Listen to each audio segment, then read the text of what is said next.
Welcome back to What Arty Noobs with Channel Disturbance. This is a KV-1S. It's a Tier 6 Soviet heavy tank. It's located on the northeastern of province and it's under the command of Elirox. Now he's got the 122mm howitzer, or 122mm gun is his main armament. I say howitzer because it's firing HE rounds. It's capable of doing 450 alpha and it penetrates 61mm of armour.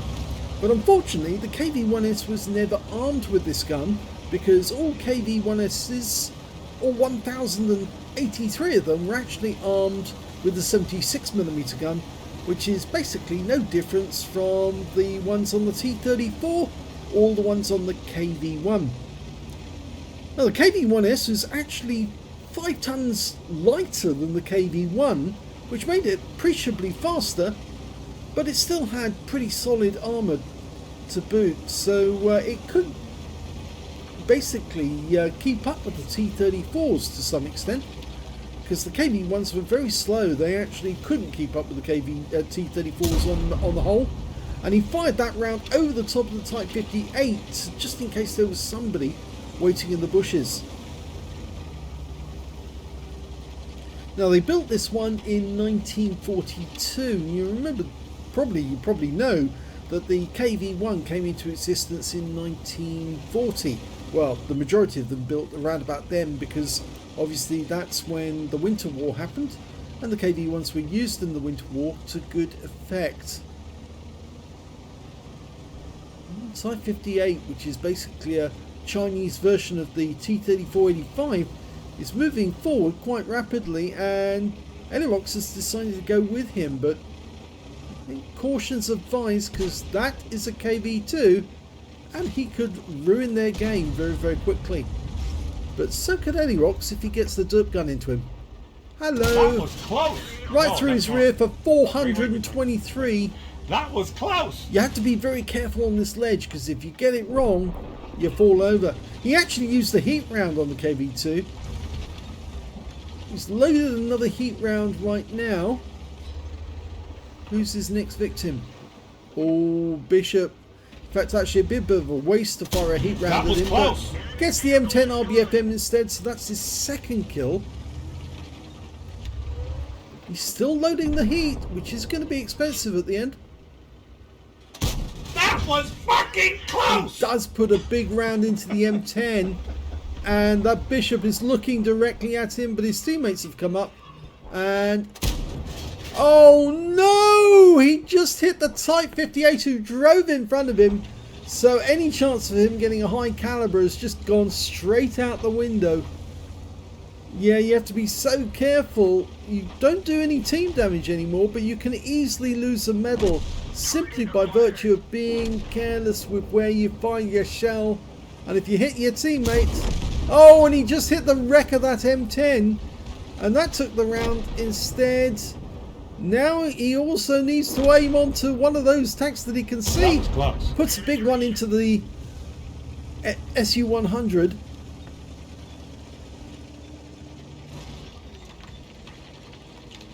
Can he get the T-67? Oh, whoa, go for it, go for it, go for it. That yep, was he gets close. it. Loading HE. Most of these tanks will die with just HE because they've got fairly thin armour. The SU-100, well, he's got slightly thicker armour in some places. Now, that was close. Gets that around close. Near the EC-8. That was close. Can he get one on the guy? Well, that EC-8 is dashing down into the valley, and unfortunately he doesn't get that one manually aimed, but he can fire at some of these guys over here if he can load in time. That was close. Now he's receiving fire from the P-43, and he can't ignore that because that guy has got a 90mm, or actually no, the P-43 doesn't have a 90mm, he has a 75mm, but fairly accurate. Oh, he fluffed that shot. And the Arty's had him for 64, but it was a near miss. To his right, needs to get around in. He's pushing the wreck of the Type 58 out. That was fucking close! Puts one into the Easy 8. Oh dear, now he's a bit stuck because he can't go back, but he can't go forward. If he goes forward, he gets hit by the Easy 8. If he goes back, he gets shot in the ass from across the valley. And now that Easy 8 is tracking him and holding him in place with HE rounds.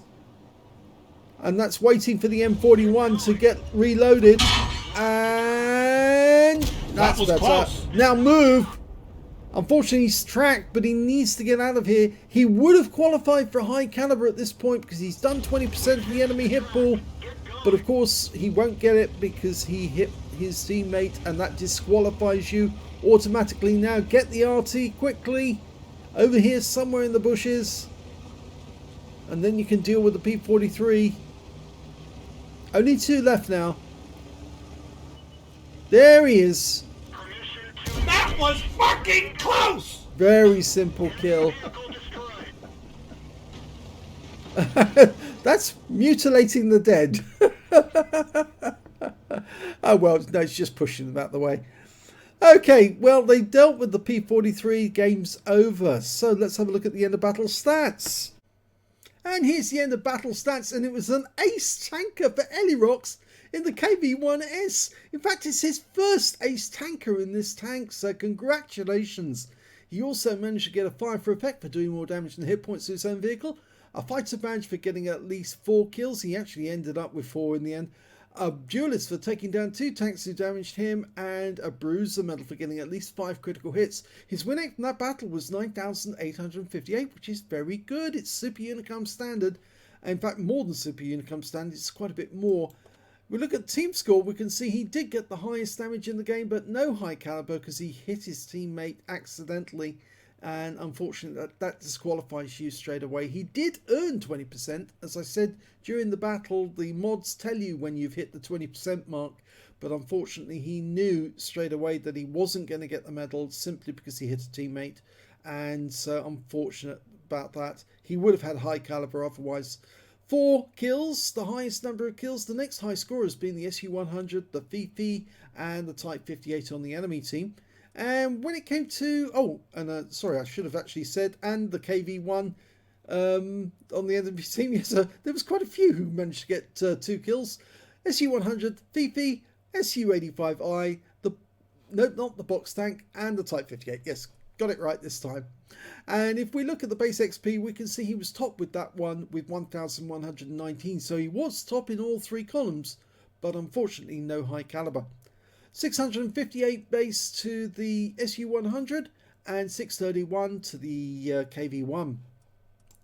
He fired 15 rounds, got 10 direct hits and 7 penetrations, splash damage on 3, damage of 2,493 hit points, of which 122 were up more than 300 meters. He received 8 hits from the enemy during that game, 3 of them penetrated, 5 non-penetrations, and 1 hit by way of splash as well. And he blocked damage of 225 hit points. Spotted 2 enemy vehicles, damaged 8 of the enemy, killed 4, and did 356 hit points of damage assistance. On a premium count, he earned 45,165 credits, got 65,000 for completing the mission and events, and that brought his total to 110,165. But he did fire rather a lot of heat ammunition when he certainly didn't need to, including one of those heat rounds hitting his teammate in the back, the Type 58. Unfortunately, that meant that his actual credit total to take away was only 66,628, but that's still a very good total. But if you look at the bonus that he got for the completing the mission, it means that he actually only earned 1,628 credits for the entire game. Bit disappointing, but it's still good that he got the ace tanker.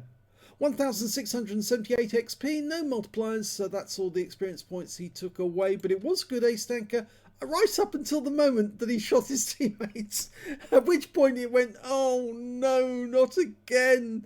It keeps happening. Somebody shooting their teammate either purposefully or accidentally and then losing a medal in the process. You'd be surprised at the number of times I see it on this channel. A lot. And most people never realised that it was shooting their teammates that actually caused them to lose that medal, because otherwise they would have got one. But there you go. I hope you enjoyed that replay. If you did, please give the video a like, do subscribe to our channel, leave a comment down below because it feeds the YouTube algorithm. And thank you for watching. And Merry Christmas and a Happy New Year to all of you.